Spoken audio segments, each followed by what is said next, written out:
พี่น้องดอกนี่คืองามเลยเบิ่งโอ้หน้าตาสวยงามมากเลยคักพี่น้องเห็ดดอกนี่ก็ดีงามอยู่เห็ดดอกนี่เกือบวางกระตาทับพี่น้องเห็ดข้าวแปลงนาขาวบานเลยคักคือกันพี่น้องเลยนี่หาอะไรได้ซ้ำนี้เลยพี่น้องเลยนั่นดอกกระเจียวดอกนี่แก่แล้วบ่เนาะโอ้บ่ได้แก่ให้ตังอยู่เอาดึงเอาซะนะโอ้ยกลุยอย่าแก่แล้วนี่สิเอาเฮ็ดพี่น้องเฮ็ดนี่ดอกนี่งามดีพี่น้องงามอยู่แข่งจัดทัดอยู่ได้เนี่ยคักอยู่ขาวแวบๆดูขาวแวบๆตรงนี้มีค่อยได้สะดอกพี่น้องเพราะว่าเพิ่นสะแปลนไปเบิดแล้วอันนี้เรามาเก็บอันหล่ำขี้เก่าเพิ่นก็สาดกองไปก็เห็นแล้วแหละสาดสายตาขึ้นมองฟ้าเพิ่นไม่ได้มองฟ้าเลยกลมขี้ดินอย่างเดียวได้มดกัดครับสบายดีพี่น้องปงไปยังไงใจดีทักทายสบายดีพี่น้องผู้คนนะครับเนาะมื้อนี้คือว้าวเลยพี่น้องเอาปลาหาเห็ดหาอยู่หากินตามภาษาสายตาเขาก็ต้องจอบแนมลงพื้นปะลุยกันครับผมมื้อนี้เป็นเสาของวันอย่างมื้อนี้เดี๋ยวคืนก่อนไหมเอาวันเสาร์เนาะวันเสาร์ที่4 เดือนเมษายน 2569พี่น้องจากนั้นผมโอ้ยผมยังดูเอาแต่คลิปเก่าลงถือว่าบริแมนได้พี่น้องเอ้ยคลิปใหม่หาไปเลยมื้อนี้ก็เฮาป่าหาเห็ดมาลุ้นมาเบิ้งน้ำกันว่าเฮาละพอได้ต่อยเสือปะบ่พี่น้องเนาะทำเอาหาเห็ดมันกะขั้นเห็ดอ้อกะพอได้เนาะขั้นเห็ดมีอ้อกะมันก็ไม่ได้แล้วจะรอนี่เลยค่ะมันเพื่อมันคือเพิ่นเว้าเนาะพี่น้องปะลุยต่อพี่น้องดีพี่น้องขาวพอแหวเลยฮะตัวได้เก็บอะไรเลยดอกนั้นนะโอ้ยบ่ท่านเจ้าทิ้นไปแล้วนี่กิ้งกือกินไปเคิงนึงแล้วพี่น้องนี่เนาะอันนี้แมนบอกเดี๋ยว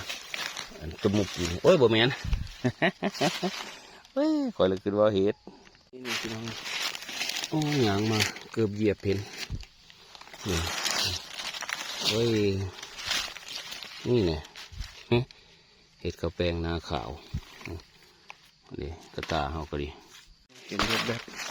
อะไรแบบให้ดูดิปืดโอ้ยเห็ดกี่กระดักเฮ้ยบ่เห็ดกี่กระดักมันเหี่ยวพี่มาเอาพี่ดอกพี่นี่พอได้ต่อยเสือปะอยู่นะหากินพอได้ต่อยเสือปะอยู่ตัวนี่งามอยู่เห็ดก็ดีพี่น้องดอกกระเจียวอุ้ยคือเก้าพี่น้องเฮาป่าไม่ได้ถือเพื่อนนี่ถือมีดถือผ้าเพื่อนนั่งเขาอันเดียวแอดเดี๋ยวเห็ดดอกดูโอ้เดี๋ยวฮะสีขาวเห็ดข้าวแป้งงามอยู่นะกระตาเฮาก็ดีดูดอกนี้ก็ดีเห็นบอกพี่น้องว่าหากไม่ได้สะได้ไหมก็ไม่ถือเหมือนนี้นะเอาแต่บุญวาสนาสิ อันนี้เอาแต่บุญวาสนาสิได้กินบ่สิพอได้ต่อยเสื้อปะบ่นะมาพอดอกกระเจียวอีกแล้วดอกกระเจียวก็เอามื้อนี้เสือยันต่างเหมือนนั้นอยู่ ยันต่างอยู่พี่น้องเลยคือบริพอเป็นหมู่ใช่ไหมเอาพอเราไปดึงดอกกระเจียวทิ้งมัน ไปดึงแล้วทีมเห็นยังอันนี้โอ้ยเนาะเอาเห่าดึงทีมเห็นยังมันงามเลยดึงบ่ดึงมาส้มเซยแต่ซื้อบ่ส้มเซยแล้วก็ดิกทิมบ่เอาบ่ขอเห็ดขอแต่ดอกเกี่ยวนี่ก็จะเอาแต่ดอกเกี่ยวนี่มากินกับเจียวปลาแดกเอาเลยนี่เห็ดก็ได้ซ้ำนี้นะพี่น้องเห็ดกับดอกกระเจียวก็ไม่ได้ลื่นกันที่นี่ดอกกระเจียวดอกนี้พี่น้องเดี๋ยวเอาดอกกระเจียวนี่นะเฮามันบริเฮ็ดก็ได้เฮ็ดได้เด้อจ้ะอันนี้ได้ดอกกระเจียวเอาเดี๋ยวกันเบิ่งพี่น้องลมโหกูดบ่ายแล้วเมื่อว่าพายุฤดูร้อนหาดปุ๊ดหาดไดนี่ก็ผู้โกกแล้วกันโกกหั่งหาดปุ๊ดเลยโอ้โถบ่ธรรมดาสุดยอดมากปลาตะสลายอยู่ข้างบนเกิดเหยียบดอกกระเจียวนะเถอะนี่อย่างนั้นอึ๊บเก็บดอกกระเจียวนี่แหละมื้อนี้ไม่ได้เฮ็ดก็ดิยางมาแล้วมาเห็นจริงได้เลย2 ดอกเฮ็ดนาโง่นะโอ้ขี้ดินก็จะดอกยังมาล้างเอาได้สิ2 ดอกผู้พี่น้องสายสะก็อยู่ตรงผู้ขวบเขาไม่ได้สะเขาหยางอย่างเดียวฮะคนเคยเห็นในตาจังเก็บเอาแมนบอกเป็นยังกี่โตนะเพื่อนดูเดี๋ยวได้ยินแต่เสียงหยางเตะไปตองแล้วขวบเสียงอยู่แต่สีดอกนึงตึ๊บขักอยู่แล้วก็ได้เก็บอยู่ก็ได้แกงว่าง่ายเป็นแกงต้อยปะถ้าเราแกงสดกันคือละเมิดเร็วนะต้อยปะนะเนาะพี่น้องลุยต่อครับผม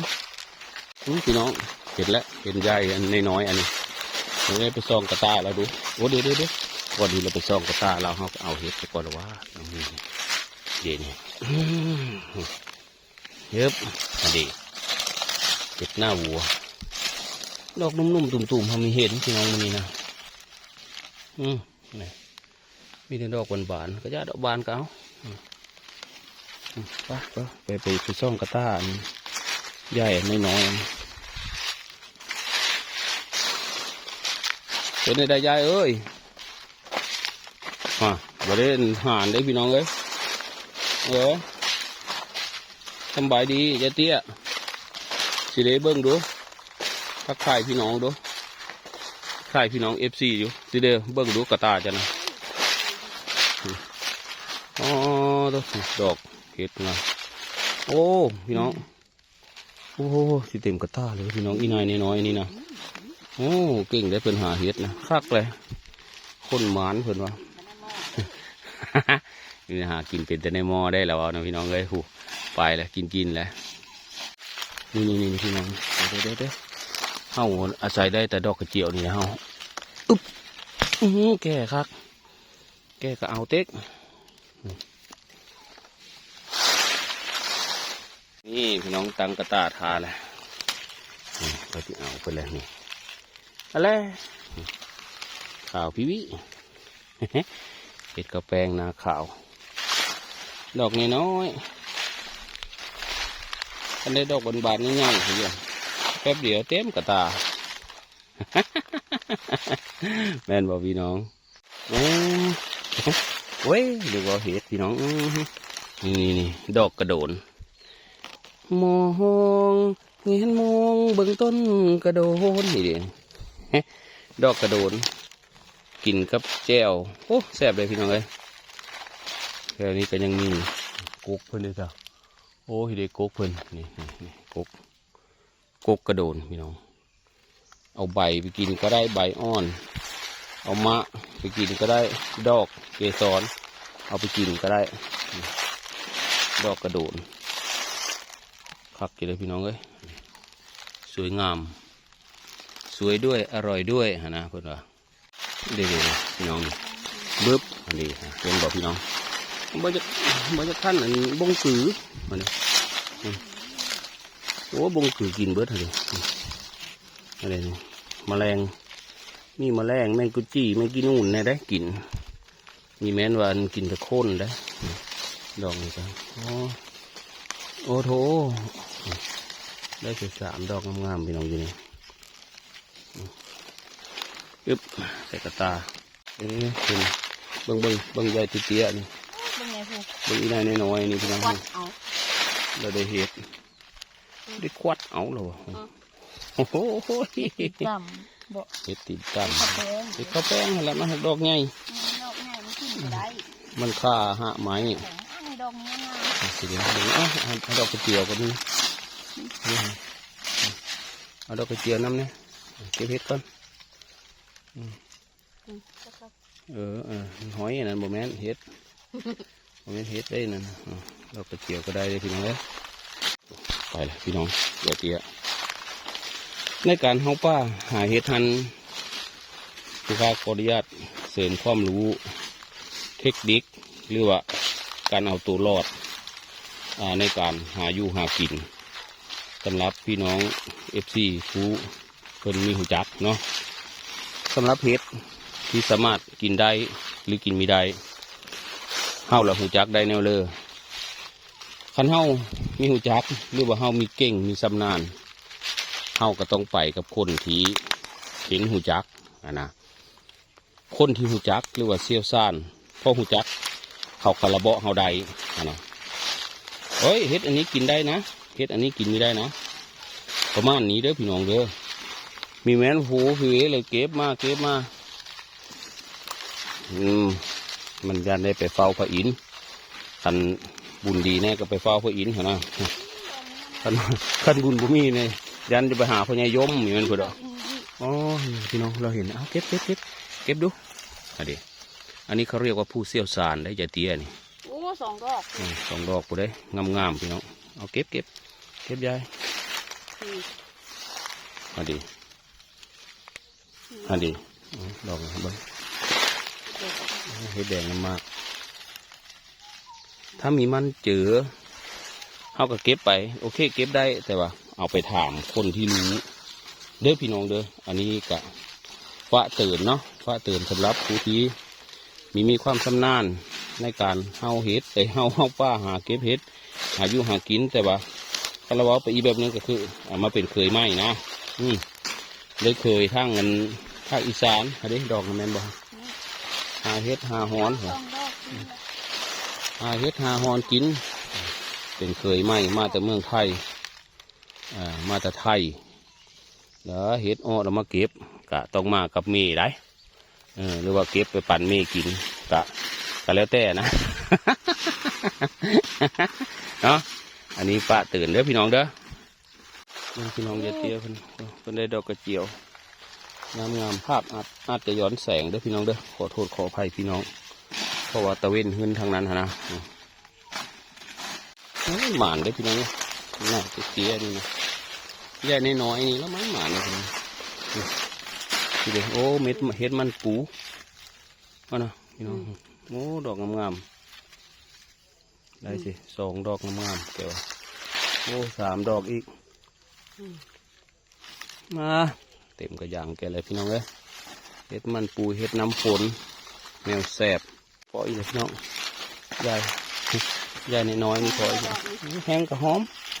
แห้งเอาเอ้ยมันหอมเด้อหอมให้ห้อยเด้อเห็ดนี่เด้ออันนี้ดอกงามแมนบ่แม่นไม่แม่นเดี๋ยวพี่น้องว่านพญาอึ่งว่านพญาแมงมุมพญาอึ่งอันนี้แม่นแมงมุมแม่นติว่านอึ่ง สำหรับผู้จะได้ไปปูเนาะเขาก็คนเมื่อนำเฮามีเอาได้เฮามาหาเห็ดพอแต่ไปแกงนี่แหละเฮามีแม่นหมอหักยาเอาหมอหาเห็ด หากินเสื้อปะ โอ้ยแดดก็เริ่มออกกกไม้ก็ฮักพายุเฮ้ยเบิ่งกว่าความรุนแรงของพายุเนาะไปเลยต่อบันฮะไปเลยไปยาย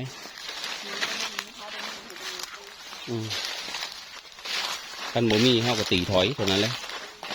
เนาะพี่น้องไปซ่องเบิ่งถ้าไม่มีก็ตีถอยนี่ก็เป็นสวนอ้อยขึ้นเลยเขาเจ้ากระเลินปูอ้อยปูมันเลยเนาะผู้มีทุนเขาเจ้าก็เบิกจะได้ก็เมดแล้วป้าเห็ดมีก็มันก็เป็นธรรมดาเนาะของเฟอของทานโอ้แก่เลยเอาได้อยู่มาได้เป็นหนึ่งให้ค่อยกินค่อยมักแก่พอได้ยำมันมีใยอาหารแก่ยำมันเป็นใยอาหารนี่ดอกทางนาจังเลยดอกกระเจียวนี่ป้าจิกนะเห็นบอกนั่นแหละดึงมาเอาเต็กแหละนี่ดอกกระเจียวไปนึ่งยำกินหอมแซ่บจำเจียวไปได้พักปันนะพี่น้องเลยดอกนี้อันนั้นน้อยอันนี้เยอะนี่เห็ดดอกนี่เห็ดเลยนี่โอ้มันเห็ดแต่เบื่อบ่โอ้เห็ดแต่เบื่อได้พี่น้องเลยนี่เห็นบ่ที่ผมเว้านะอันนั้นละแม่นหน้าขาวคือกันได้แต่ว่าแต่เบื่อได้ง่าไปเฝ้าพระอินทร์ง่ายๆนะนี่หน้าตามันที่เป็นจักเราเว้าแบบเลยบรรยายแบบเลยก็เอาตามความชำนาญสิเนาะพี่น้องสำหรับผู้ที่เป็นเคยไหมขึ้นมาเนาะโอ้ยผู้สาวทางอีสานลงเองงานกรุงเทพไปได้บุปัวทางกรุงเทพขึ้นมาปัญญามเฮ็ดมาเก็บเฮ็ดน้ำเมียก็ไม่แล้วบอกเอ้ยอย่าไปว้าวได้เก็บมือแกงเลยกินเลยถือว่า แกงเขามีกินถือว่างานเฮาอีได้เนาะพี่น้องเนาะฝากเตือนกันไว้เด้อพี่น้องเด้อสำหรับผู้ที่ชื่นชอบในการเก็บเห็ดเนาะกันเฮามีมันเจอเฮากะทีมเลยไม่ต้องไปโอนได้เนี่ยไปเสียดายนะครับเพราะบางครั้งบางทีการที่เฮาสงสัยนั่นแหละมันนี่เป็นหูสงสัยได้ อะไรถ้าดูรูสงสัยว่าจะเยอะรูสงสัยมันก็มี อันแนวกินนี่ อันนี้เป็นแนวสงสัยได้ทำไมมั่นใจก็คือทิ้งไปแหละขั้นไปกันถ้าไม่มั่นใจก็คือทิ้งเลยนะครับปะเอาดอนไม้ย้ายดอนดูพี่น้องย้ายไปจีเจอเลยพี่น้องข้าวแป้งโอ้ยเขี่ยเป็นปีน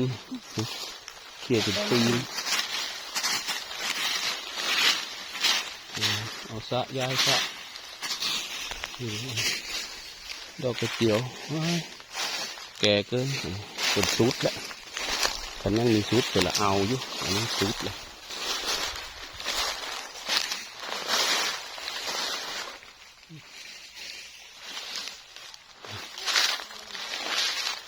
สะขวบ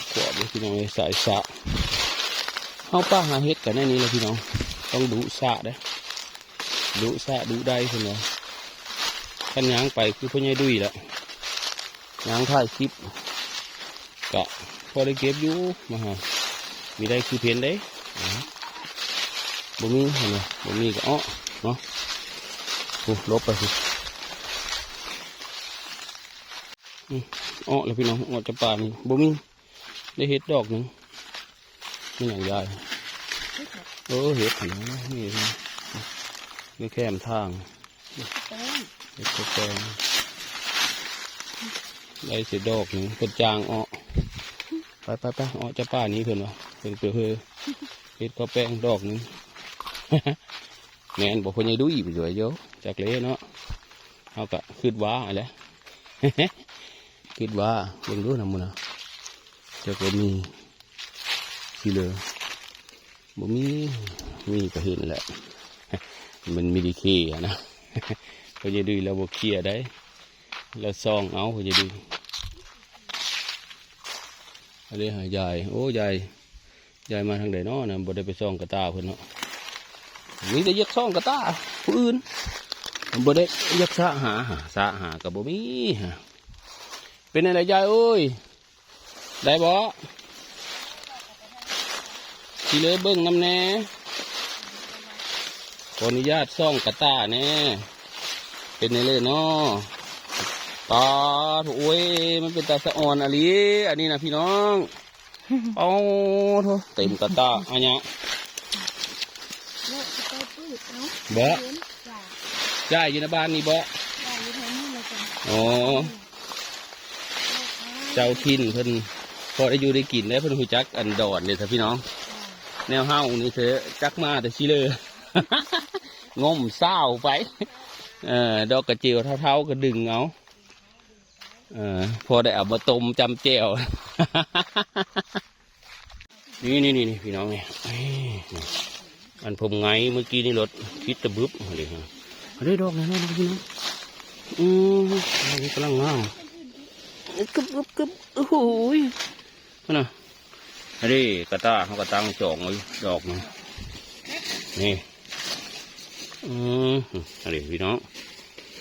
คักคือกันอะไรพี่น้องโ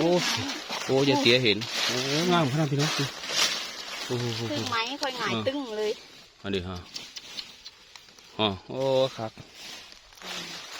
ดอกงามสะเบิ้งแถวนี้นะกำลังเว้าสะกำลังช่วงหน้างูสายสะพี่น้องไม่ทางหน้าแม่นบ่สะเบิ้งนั่นดิฮะคิดเลยนั่นดิฮะพี่น้องดูสะดูใดได้เพิ่นเหรอปัญหาเฮ็ดนะดูสะดูใดปันขี้ขานล่ะคือพ่อใหญ่ดุยแหละตัวได้พอแล้วอย่างเดียวได้เห็นเห็นยังเอาเป็นอะไรแรงเอ้ยสายสะอีกผู้หนึ่งทีมงานสายสะพอได้ครบได้กินแล้ววะได้อยู่ได้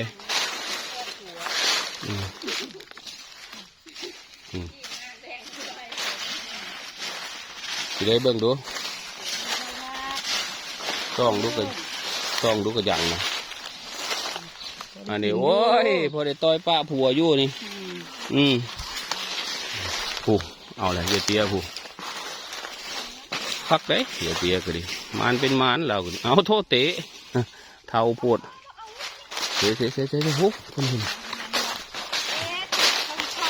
อ๋อเห็ดเพิ่งเข้าพี่น้องเดี๋ยวอ๋อเก็บจ้ะเห็ดเพิ่งเข้าพี่น้องครับปึ๊บโอ้ยดอกงามหมดกระตอมพอหมดได้มันหอมเฮ้ยเห็ดเพิ่งเข้ามันหอมพี่น้องหมดกระตอมจะ10 ดอกอะไรเนาะโอ้ยได้รุ่นนี้10 ดอกแล้วแกงหอมคักปะยังโอ้ยกวายไปใช่อะไรฮะคิดจะบึ้บหรอวะเนี่ยโอ้ดอกงามขนาดพี่น้องกันดอกนี้ท่านเสื้อกระตาเฮาอันนี้จวดเลยนี่อันนี้บึ้บคักแค่คักเลยพี่น้องเอ้ยเสื้อกระตานี่เอาแม่นบ่พี่น้องเขาสังเกตว่ามันตุ่งขึ้นโอ้ยโหแม่เอ้ยขี้โตตาดูอยู่มันแม่นเห็ดกับขี้ตัวพี่น้องนี่พี่น้อง วางกระตาเตรียมรับสมาชิกใหม่ โอ้โหดอกดิ คักเป็นคักพี่น้องเลยฝนมีมาห้ย นาก็จะแตะโอ้ทางคนก็เก็บอยู่ได้พี่น้องเลยโอ้สายสะทางคนก็พอได้ครบได้กินกันคู่โคตรอยู่แล้วนี่ก็ดีที่เด้นี่บ่สะบึงอีดูบ่มีลูกบ่มีน้องบ่ไม่มีลูกน้องเลยนะดอกเดียวโจนดูดิคิดว่าแมนบ่แมนเอ้า อันนี้คิดตะบึบว่าฮานดูตีนเลยวะตีนเดสะเอาทีนี้ถือไม้คือกระเจ้าพี่น้องเลยอันนี้พี่น้อง เอาเท้ากวาดนะครับว่าเอาตีนกวาดเป็นพากันยันมีสุภาพเนาะคิดจะบึ้บขึ้นมา 3 ดอกงามพี่น้องเลยโอ้ยเลยมีได้เก็บปั่นพี่น้องเบิ้งซะเลยแต่ยาดอกเนาะมีได้หักตีนแต่ซึ่งมีเป็นเพื่อนี่คักแท้นี่พี่น้องเห็ดน้ำหมากอึบเห็นน้ำหมากเห็นน้ำหมากเห็ดน้ำมากโอ้ยดีดอกแดงน้อยแกงแซ่บให้ได้พี่น้องหอมโอ้2 ดอกกินพี่น้องแกงแซ่บให้เด้อเห็ดอย่างนี้เด้อกูนะตั้งงามนะเอาโอ้หมดส้มนี่โอ้มันจะไหวเลยหมดส้มมันมากัดไข่เฮาได้ เดี๋ยวจะไฟข้างใดล่ะใหญ่เฮากินบ่โอ้นั่นคือกระสายสะธรรมดาพี่น้องเลยหาอยู่หากินก็ถือว่าได้คู่คนพอได้ครบได้กินพอได้ต่อยเสือปะในสภาวะเศรษฐกิจแบบนี้เนาะพี่น้องเนาะตามที่เราได้เห็นได้เบิ่งได้ส้มนำข่าวทางทีวีแน่ทั้ง2 ข่าวดังๆ2 YouTube เนาะโอ้ยน้ำมันก็แพงนี่แพงขึ้นน้ำมันกัน47ล่ะคอยว่าอ่ะ47อยู่ก็จะว่าแต่ปั๊มย่อยปั๊มน้อยถึงมันไป50 กว่าแล้วเราบานภูคาเถอะก็เป็นธรรมดาเนาะของข้าเจ้าเขากะแพงเขาก็ต้องได้ซื้ออันนี้เป็นอะไรสักหนูเอาบ่หนูมีได้น้องเฉลิมโอ้บ่แม่นเฮ็ดเนาะเป็นเรื่อยๆเนาะพี่น้องแค่บ้านโนนทั้งนั้นเอาเตะขวบหัวโอ้ยพอได้ต่อยเสื้อปะเด็ดเตี้ยอยู่นี่ดอกนี้นะพอได้ต่อยเสื้อปะอยู่ได้อันนี้ฮะได้อีก2 ดอกงามพี่น้องเลยตามภาวะแล้วเนาะพี่น้องเนาะที่มันเกิดขึ้นโอ้มันยังอันนี้โอ้ตุ๊กตุนข้างกุญแจบ่เห็ดนางัวนาเงือไปสิเด้เบิ่งดูกระตานะผู้สาวบ้านโน่นกับมาป่าอะไรเด้เบิ่งดูสาวที่เด้อสวนกระดังเลยโอ้โหเว้ยกระตาค่อยกระตาน้อยเห็ดโปะก็มีได้ของค่อยนะได้เห็ดโปะดอกหนึ่งมันเนี่ยมีมันอยู่ว่ะเห็ดโปะก็อ้อนี่มีอ้ออีกดอกเดียวก็ลอยอ้อได้เราก็ดีเราเยอะอ้อเอ็นเลยสะใหญ่ทั้งคุณก็ดีกำลังสะกำลังบุกเอาบุกย้ายบุกเป็นไงเด้อเนาะพอได้ต่อยเสื้อปะอยู่หรอวะพอได้ครบได้กินเนาะเป็นไงเลยที่ได้เบิ่งดูซ่องดูกระตานะได้บ่หมานบ่โอ้ยดอกกระเจียวพักอ๋อเถอะพอได้ครบได้กินอยู่ได้พี่น้องเอ้ยหมานเผื่อกันเดี๋ยวพอได้กินเสื้อปะนี่ละมาอ้อมันก็จะโหยเลยอ้อหึงเลยเด้สะมันจะโหยได้พี่น้องเอ้ยเนาะเฮ็ดก็อ้อหึงแล้วมีแม่นหาอ้อได้เป็นอาทิตย์กว่าเลยนะมันก็เริ่มฝนพันมีมาโหยบาน ฝนมีมาห้วยมันก็คือเว้าอะไรเนาะเห็ดมันก็มีเยอะเสือมันก็บ่จักแลนแหล้วแต่ก็ยังพอได้เก็บแต่มันมีหลายคือทรงดินสุมออกใหม่ๆเนาะพี่น้องเนาะอันดินสุมออกใหม่ๆคณะผู้ค้ามาหันก็โย่มันออกได้อาทิตย์หนึ่งเลยได้แต่ได้มาแต่ได้หูมือนะหูมือว่าเห็ดอ้อก็เลยพาเพ็นมา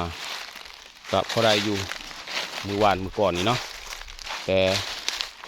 มื้อนี้ก็ได้อยู่หากมันเก็บมีมันคือมือนั้นเมื่อนั้นมันละเก็บมันก็กันมันก็คือว่าเอาซะเห็นมองละ3 ดอก4 ดอกนะอันนี้มันได้มองละดอกกันนะมีได้จัดซากได้ มันมีการจัดซากกันแล้วกันสำหรับดูยูเซอร์ของแท้มาตรฐานรถนะของจริงเลยเขาเก็บนั่นเลยเขาเอาในนั้นได้เท่าไรดอกเขาแต่เขาก็ อึ๊บถ่ายไปเท่าน้อยนะแต่พอได้ครบได้กินชะมึงดูกินยางดูกินยางกับมีเขาไม่ถือไม้เขาถือแต่ไม้เชลฟี่ถือไม้กันสั้นกันสั้นกับกันสั้นอันในโทรศัพท์พี่น้องเลยจักเราเป็นได้เลยแล้วผลออกมาคลิปก็ดีแต่ว่าคลิปมันสั้นมันไล่หูไล่ตากะขอโทษขออภัยเด้อพี่น้องเด้อจักเลยว่าในเลยแหละ โอ้ยทรงก็จะหลุดพอทรงโอ้ยเนาะมีไปเมื่อเท่านั้นอันนี้เฮาป่าทั้งฮ้อนทั้งเห่อทั้งไข่ขาวผมมีแต่ม้วนเด้ออันแดดทั้งฮ้อนแห้งคักได้เก็บเห็ดทั้งม้วนอยู่เลยอันขอเห็ดเนาะขอเป็นหมู่โอ้คักปานยังพูดละ ดิยางมาตั้งหึงน้องเอ้ยโอ้ยกระแดงเลยเนาะถึงเจ้าก็ดิ2 ดอก 3เอาไหมพี่น้องเมื่อกี้นี้ความจำโทรศัพท์เต็มนี่คันเฮ็ดแห้งในนี้มันผัดมีในแมนมันล้างหยาได้พี่น้องเลยอันนี้หอมอีตังหะเอาไปนึ่งนี่แซ่บเป็นแซ่บได้อยู่นี่ได้3 4 5 ดอกนี่4 ดอกนี่5 ดอกนี่มันแห้งฝนมีมาโหยเฮ็ดกับพยายามเยอะอ้อได้พี่น้องเลยเฮ็ดก็ดิมีแม่นข้าเจ้ามีเยอะอ้อได้ข้าเจ้าเยอะอ้อแต่ว่าฝนมันมีมาโหยอีกนะเฮ็ดมันกระเทินมันได้ออกแล้วมันก็ออกมาได้พอมันออกมาแล้วบานนี้ก็ฝนมีมาโหยมันก็กระแดงเขาเลยแต่ก็หอมพี่น้องเฮ็ดหอมนึ่งแซ่บนะ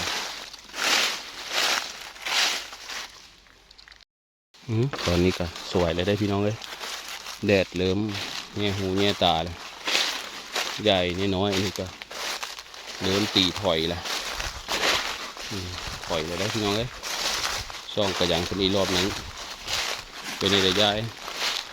เดี๋ยวโอ้เก็บดอกกระเจียวก่อนเก็บดอกกระเจียวก่อนลูกค้าหันมักกระแท้ได้ดอกกระเจียวนี่พี่น้องเอ้ย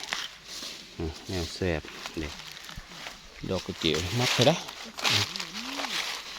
โอ้เราโอ้ก็เดี๋ยวเราเห็นเห็ดเราจี้มาดอกกระเจียวพี่น้องเอ้ยปอเถอะมันงามมาลีเหรอดอกกระเจียวงามเพิ่งเห็ดเพิ่งกันเห็ดเพิ่งเต็มกระยังเลยพี่น้องเอ้ยแล้วว่าได้เห็ดเพิ่งเข้าลอยโดดกระตายังบ่โดดเนาะไปเอามาทั้งทีเด้อหาทางกลับหารถเลยได้เฮาแสงแดดส่องตาแสงแดดส่องตาเลยแสงแดดส่องตาแล้วแล้วแต่แล้วคอยมันบ่ยากได้คอยนะมึงดูคอยมันบ่ยากได้สิครับ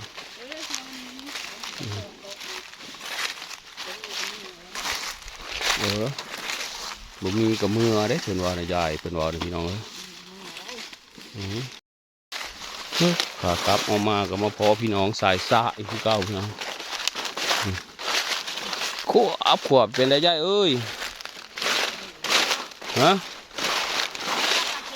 เดี๋ยวดอกกระเจียวอะไรทั้งนั้นโอ้โหดอกกระเจียว2 3 ดอกสิเลอ เฮ็ดนะ อันนี้ได้ โอ้ยเขาพอเอาเฮ็ดเพิ่นก็ได้ดอกกระเจียวเสียงว่าโปกอยู่ทางหลุมโอ้ยบ่ได้มีเฮ้ยน้อยนี่ เฉลย โอ้ของยายนะเพิ่นสิเต็มกระยังแล้ว โอ้ยยังไม่ทันได้เต็ม โอ้เจ้ายายเอาถืน แล้วบ่ อันนี้ได้ซ้ำนี้แล้วเฮาก็ดี อ๋อ พอได้ต้อยปะ ไม่ได้ต้อยป้า เออ ก็มีได้เนาะ เนี่ยมีได้ลงได้หลายก็พอได้ต้อยปากเอาสดเขาจะมันเมิดนะต้อยปะเอาโอ้สะอย่างเดียวได้เพียงกระดิคุณขวบใส่สะเลยเอาถืนยายถืนบุกหากินปันสะเข้กินคือไก่นี่เจ้าโอ้ทางคุณก็กำลังออกมาเลยเบิ่งโอ้ดอกกระเจียวโอ้ยายน้อยเฮ้ยยายน้อยนี่เห็นเห็ดพี่น้องโอ้โหเอาดอกกระเจียวแล้วก็ได้เห็ดแล้วก็เห็นนะเก็บยายเขาหยางหามเนาะยังแต่เขามีเก็บโอ้ยดอกบักใหญ่น้องพี่น้องผมสงสัยได้ละคิดว่านะน่าจะเป็นเห็ดฮันดีโอ้ยฮันดีครับพี่น้องโอ้ยหักเห็ดน้ำหมากดอกใหญ่โอ้นี่แตะอึบฮันดีฮะเห็ดน้ำหมากได้เสร็จดอกนึงดอกที่สองเอาแล้วก็อ้อเฮงกันอยู่ได้อ้อเป็นคูอยู่ฮันดีได้เสร็จสองดอกอ้าวเอาอันคูอยากบานอยากเข้าอยากบานอยากเข้าอึบก็ได้พี่น้องไงพอได้อยู่พอได้ครบได้กินพอได้ต้อยเสือปะเก็บข้าวเบาเลยนาคุณก็เก็บนี่เห็ดโอ้บ่แม่นไม่ใส่เห็ดพี่น้องเห็ดอันน้ำมากแดงน้อยแต่ว่าฝนมีมาห้วยเขาเจ้าก็เลยกระแดงนี่กระแดงไปนี่ฝนมีมาห้วยความเยอะเห็ดนะแต่ว่าฝนมีมาเนาะมาตกจ้วกเธอเดียวเลยคือเสือเห็ดตื่นเลยรถมีมาซ้ำนะแดดมันก็เยอะแห้งเนาะอ๋อเมษามันก็เยอะหอนดอกมันก็คืองามแต่พี่น้องเดียวพี่น้องเห็นบ่พี่น้องถามหน่อยพี่น้องสังเกตเห็นเห็ดเหมือนตะดุยไหมโอ้ยข้อยก็มีเห็ดน้ำเจ้าเลยเนาะนี่ปืดนี่ดีอันนี้พี่น้องเห็ดหน้าวัวนะงามพี่น้องตะอุ้ยอยู่คักเลยขันใดแบบนี้นะแกงนะย่ามนี้มันมีหึ่นเลยพี่น้องเลยแกงเห็ดนะเห็ดอันขั้นฝนมีหึ่มเห็ดมันก็มีหึ่นแซ่บนะแกงก็ได้นึงก็คักนะขั้นฝนลงหลายๆเห็ดอันนี้จะหึ่นได้บ่านี่คือจะออกคาคือเห็ดขานี่แหละพี่น้องเลยอันนี้เห็ดนางงูนี่ขออนุญาตนะพี่เพื่อนใครเห็นเห็ดกับตะลุยบ้างสังเกตได้หรือเปล่ากล้องก็ไม่โฟกัสแต่เห็ดมันอยู่ตรงนี้พี่เพื่อนปึ๊บฮันดีฮะโอ้ยหลีคักวันนี้เจ้าก็ยังเห็นเนาะพญาดุ้ยอยู่ฮะเยอะแนมมาแล้วมันต่อตาวับโหลดนะฮันดีฮะพี่น้องอันนี้ก็คักอีแกงคักอีเห็ดอันนี้ก็ดีคล้ายๆเห็ดนางงัวฮะละแต่ว่ามันมีว่าคล้ายเลยแกงเห็ดนางงัวแหละพี่น้องแต่ว่าใบไม้ปกเหิงมันก็เลยมีออกเหลืองฮะดิสีมันก็ดีดอกเท่าเป็นเท่าเบิ่งดาวปันพี่น้องเบิ่งนี่คือเห็ดอะไรอ๋ออันนี้เห็ดขี้กระดักพี่น้องสามารถกินได้แต่ว่าเขาเท่าเกินแล้วก็ข้างในก็มีหนอนเข้าแล้วนะแต่ขั้นนุ่มๆนี่แกงแซ่บคือเห็ดละโงกนะเห็ดขี้กระดักแต่เฮาไม่เอาหรอกเท่าแต่ถ้าปั่นพี่น้องเบิ่งจะซื้อว่าเห็ดชนิดนี้มันกินได้นะเห็ดขี้กระดักนะครับเห็ดขี้กระดักขี้กระเดือนเรียกว่าเห็ดไซดักไซเดือนนะสามารถกินได้นะครับ บางคนก็มีเขาจืดมีจักเนาะว่าเป็นเฮ็ดพิษมันก็มีหลายอย่างหลายเฮ็ดอะไรคือผมบอกอะไร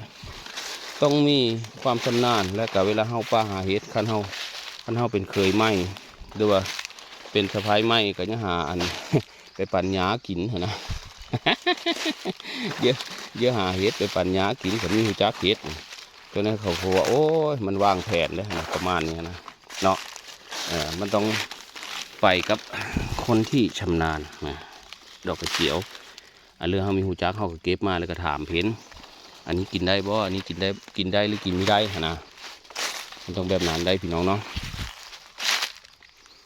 ป่ะพี่น้องได้เวลาแล้วล่ะคืองูออกหดพุ่นแล้วโอเคนะพี่น้องสำหรับคลิปนี้ก็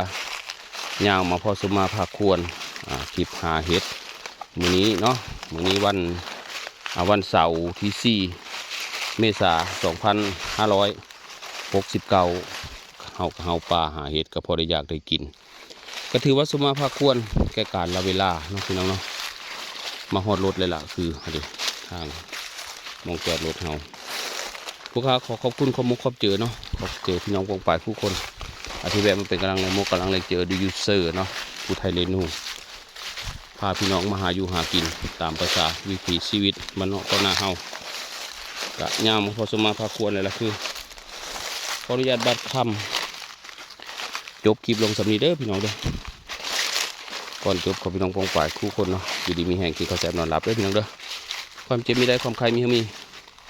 พอกันใหม่คลิปหน้าครับผมสำหรับคลิปนี้ขอบคุณครับบ๊ายบายครับพี่น้อง